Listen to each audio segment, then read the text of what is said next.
आज मैं दिल्ली के 61 लाख परिवारों का दर्द आपके सामने शेयर करने आया हूं, जो भारतीय जनता पार्टी की 5 महीने पुरानी नई सरकार की वजह से लोग झेलने पर मजबूर हैं। अभी मैं थोड़े दिन पहले एक वो टीवी सीरीज देख रहा था, पंचायत। उसमें साम दाम दंड भेद झूठ बोल के, साजिशें करके, लोगों को बदनाम करके फुलेरा की नई पंचायत बनती है। दिल्ली सरकार भी फुलेरा की नई पंचायत की तरह बिहेव कर रही है।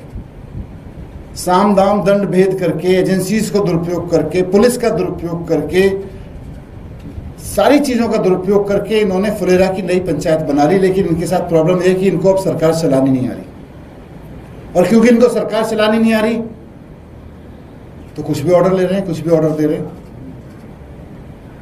और इनको जब इनसे सरकार नहीं चलानी आ रही तो जो फायदा उठाने वाली ताकतें हैं सरकारों का, वो सरकारें चला रही हैं।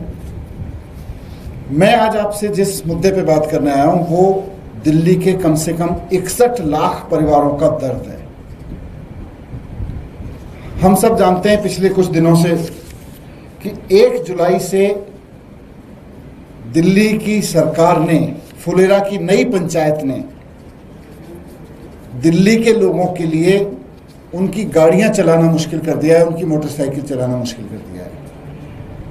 उनका ऑर्डर आया है फुलेरा की नई पंचायत वालों का कि दिल्ली में 10 साल और 15 साल पुरानी गाड़ियों को अब फ्यूल नहीं मिलेगा। बहाना पॉल्यूशन का है, निशाना आम आदमी को लूटने का है। 18 लाख कारें हैं और 41 लाख बाइक्स हैं।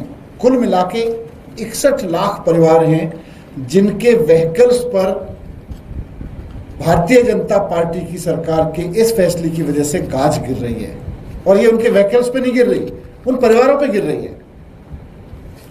वो आज खून के आंसू रो रहे हैं। क्यों?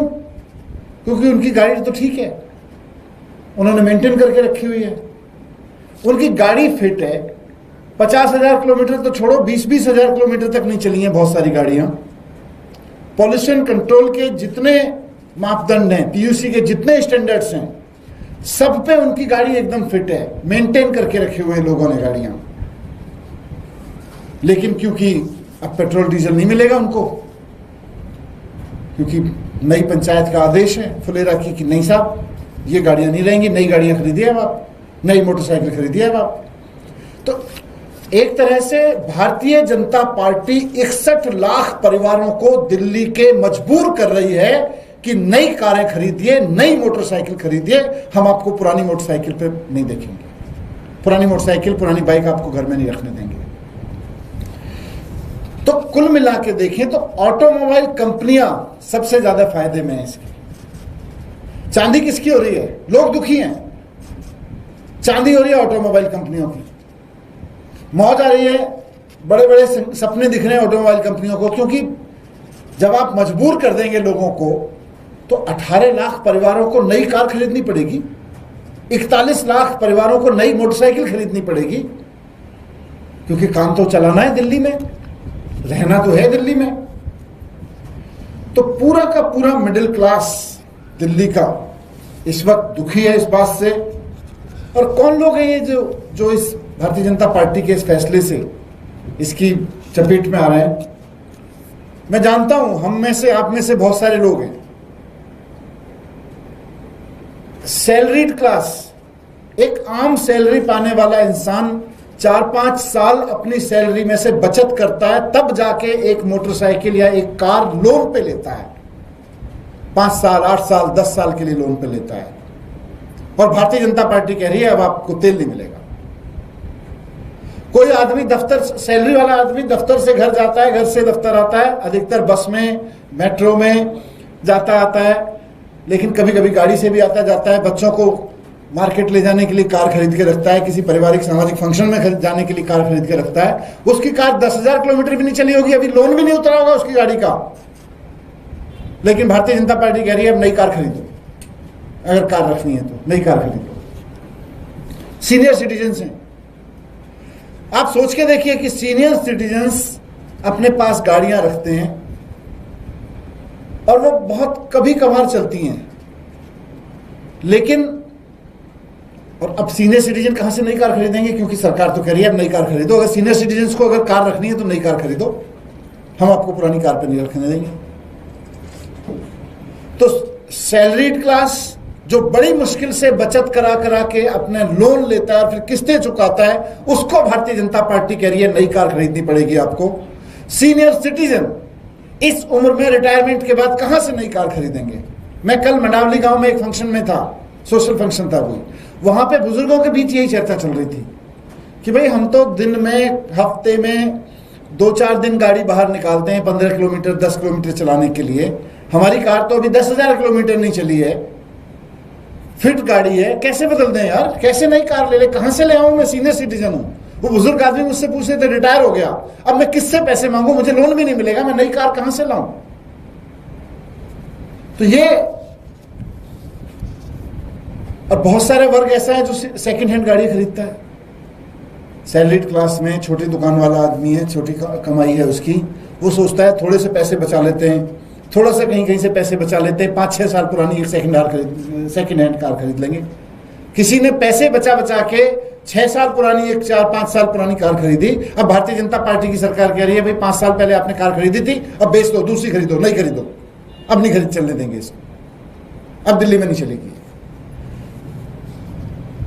तो जो मिडिल क्लास, और देखिए सबसे बड़ी चीज क्या है, कार और बाइक ये कोई ऐसी चीज नहीं है कि किसी रेस्टोरेंट में जाके आप खाना खा रहे हो, आज इसमें खा लिया कल को किसी और में खा लिया। शर्ट नहीं है, कपड़े नहीं है कि चलो ठीक है 6 महीने पहन के बदल लिए। कार आज भी हिंदुस्तान के आम आदमी के परिवार में जीवन का एक सपना है कि जीवन में एक कार खरीदनी है। जिस तरह आदमी घर बनाने का सपना देखता है कि मैं अपने पूरे जीवन में एक घर बना लूं, वैसे ही आज भी आम आदमी के मिडिल क्लास का, हिंदुस्तान के मिडिल क्लास के आम आदमी का सपना होता है कि जीवन में एक घर बना लें, एक गाड़ी खरीद लें, एक अपने बच्चों को पढ़ा लें, उनको आगे सेटल कर दें। यही सपने होते हैं। पूरी जिंदगी में एक कार खरीदने का सपना देखता है आदमी, और भारतीय जनता पार्टी कह रही है अब एक कार से नहीं चलेगा, आपको स्क्रैप करो, आपकी पुरानी कार हो गई, आप हटाओ, आपको नई कार खरीदनी पड़ेगी। तो मैं सोच रहा था, कई दिन से देख रहा था, सोशल मीडिया पे भी बहुत सारे रिएक्शंस आ रहे हैं, अखबारों में भी छप रहा है कि इससे फायदा किसको हो रहा है। सारा कंक्लूजन निकाल के देख लीजिए। सबसे पहले फायदा होता है ऑटोमोबाइल्स कंपनियों को। नंबर 1, 61 लाख गाड़ियां नई खरीदने के लिए बाध्य कर रही है भारतीय जनता पार्टी दिल्ली के लोगों को, ऑटोमोबाइल कंपनियों को फायदा पहुंचाने के लिए। नंबर 1। नंबर 2, अब ये पुरानी गाड़ियां हैं 61 लाख, तो इनको ठिकाने के लगाने के लिए स्क्रैप इंडस्ट्री आएगी, तो जो स्क्रैप इंडस्ट्री है उसको फायदा हो रहा है। हाई सिक्योरिटी नंबर प्लेट वाली कंपनियों को फायदा हो रहा है। और नंबर 4, ओला उबेर, उनकी मौज है। और देखिए ये कोइंसिडेंस नहीं है, आप खुद जोड़ के देख सकते हैं कि 1 जुलाई से पॉल्यूशन रोकने के नाम पर पुरानी गाड़ियों को तेल देना बंद किया, फ्यूल देना बंद किया, और 1 जुलाई से ही भारत सरकार की ट्रांसपोर्ट मिनिस्ट्री ऑर्डर निकालती है कि ओला और उबेर को सर्ज प्राइस में 2 गुना वसूलने की इजाजत है। मतलब पीक आवर्स में पहले 1.5 गुना की लिमिट थी। मतलब यह है कि जिन लोगों की गाड़ियां रुकेंगी उनको ओला उबेर और ज्यादा लूट ले, पीक आवर्स में 2 गुना तक नॉर्मल प्राइस से ले सकती है। तो ओला उबेर जैसी कंपनियों की, एग्रीगेटर कंपनियों की ऐश है, स्क्रैप कंपनियों की ऐश है, नंबर प्लेट वालों की ऐश है, और सबसे ज्यादा ऑटोमोबाइल सेक्टर पे नई गाड़ियां बिकेंगी, नई गाड़ियों की ऐश है। भारतीय जनता पार्टी इस ऐश से कहीं ना कहीं कुछ फायदा उठाएगी, और रोएगा कौन, दुखी कौन होगा? दिल्ली का आम आदमी। तो मैं दिल्ली की इस सरकार से जो 5 महीने पुरानी है, रिक्वेस्ट करता हूं दिल्ली के लोगों की तरफ से कि आपकी सरकार बनाई है लोगों ने, आप उन्हें इस तरह से खून के आंसू मत रुलाइए। कभी प्राइवेट स्कूलों के साथ में गले में बाहें डाल के आप उनकी फीस बढ़वा देते हैं, कभी आप उनके ऑटोमोबाइल कंपनियों के गले में बाहें डाल के आप उनको नई कार खरीदने के लिए तुगलकी फरमान जारी करते हैं।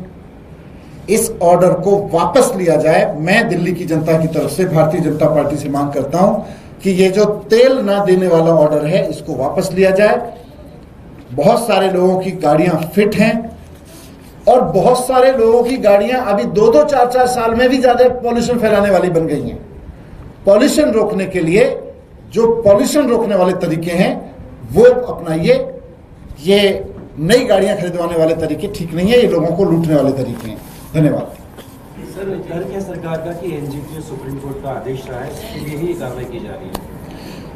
मतलब ये जब मैं सुनता हूं ये तर्क भी मैं बीजेपी के एक मिनिस्टर से सुन रहा था, मुझे हंसी आती है कि ये भारतीय जनता पार्टी वाले हैं, ये किसी कोर्ट के आदेश को मानते हैं? कभी कोर्ट कहीं आदेश देता है तो ये रातों रात ऑर्डिनेंस ले आते हैं। हमने दिल्ली में ही देखा है, देश के सुप्रीम कोर्ट की कॉन्स्टिट्यूशन बेंच के आदेश पर केवल और केवल अरविंद केजरीवाल के अधिकार रोकने के लिए जो भारतीय जनता पार्टी रातों रात ऑर्डिनेंस ला सकती है सुप्रीम कोर्ट की सुप्रीम बेंच के ऑर्डर के खिलाफ, वो दिल्ली के 61 लाख परिवारों की राहत के लिए कुछ नहीं कर सकती है।